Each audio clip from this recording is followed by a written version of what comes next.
Assalamualaikum warahmatullahi wabarakatuh. My name is Nadhif Abyan. I'm a class 9 from SMP Cianjur, and I'm standing here today, and I would like to tell you a story about Ibn Battuta.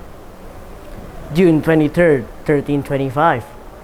A 20-year-old scholar mounted on the back of his donkey and leaves home for the very first time. His objective, the holy city of Mecca. He expects to be gone for 2 years, or maybe even 3. I set out alone, he wrote, having neither fellow traveler in whose companionship I might find cheer, nor a caravan whose part I might join, but swayed by an overmastering impulse within me, and a long cherished desire in my bosom. So I head out, brace my resolution to quit my dear ones, female and male, and forsook my home as birds forsake their nest. That very same man will later travel 75,000 miles, enough to circle the globe 3 times, meet 60 heads of states, visit 40 modern states. Ibn Battuta, a young Qadi, started his adventure by heading east and later joining a pilgrim caravan to seek protection from bandits. In his travels, Ibn Battuta was hit by a fever so bad he could barely stay mounted on his donkey. If God decrees my death, then my death shall be on the road with my face set towards Mecca. Determined, he kept going. In his journey, he visited Damascus, Alexandria, and Cairo to seek knowledge and visit the tomb of Abraham, pass the great lighthouse, and visit Jerusalem. He arrived at Medina, where he prayed at the mosque of the Prophet. And when he arrived at Mecca, he started his pilgrimage and not forget also seeking knowledge.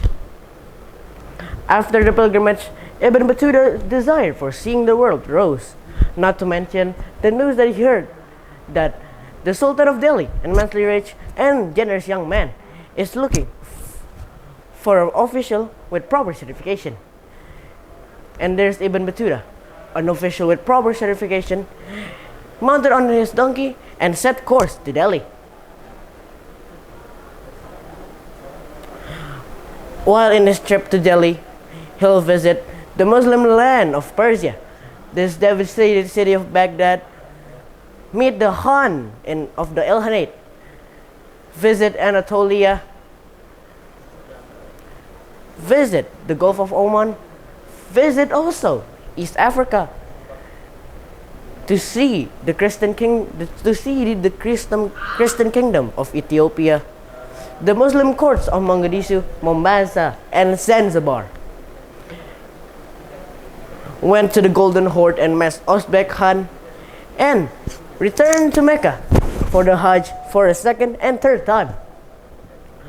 When he arrived at India, the border patrols asked him what are his intentions and to sign the contract that states to work for the Sultan and never leave India without unofficial businesses. And when he met Muhammad Tughlaq, they have a chat. So, you must be Ibn Battuta.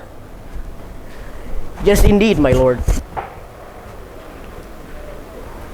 Alright, what are you doing here so far from the Arabian Peninsula?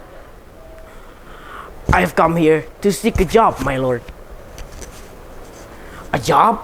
Well, you shall be the great Qadi of Delhi. Thank you, sir. But except being a Qadi on the caravan, I never really have a real job or even tried a case. And the rules here and the rules back at the Arabian Peninsula are way too different. But not to worry. I'll hire 2 men to do the real job and double your salary. While at his stay in India, he'll encounter some problems. One of them being the Sultan of Delhi is the Sultan of Delhi is a psychopath, and he realized that he need to return and escape from India. And when he returned, the ruler of Morocco, asked him to dictate all what he saw to a literary scholar, including about the Sultan of Delhi. My friend, how is Delhi? Delhi. Delhi was one of the most beautiful cities I ever visited. But I met a couple of problems while I'm there. Problems? Like what? The Sultan was too free in shedding blood. He used to punish small faults and great without respect of people, whether men of learning, piety, or noble descent. Punishment? What kind of punishment? Every day they are gathered to the audience hall. They are chained, pined, and feathered.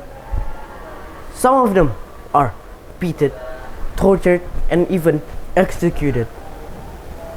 And with many more that he said to the literary scholar, resulting a book, a gift to those who contemplate the wonders of cities and the marvels of traveling.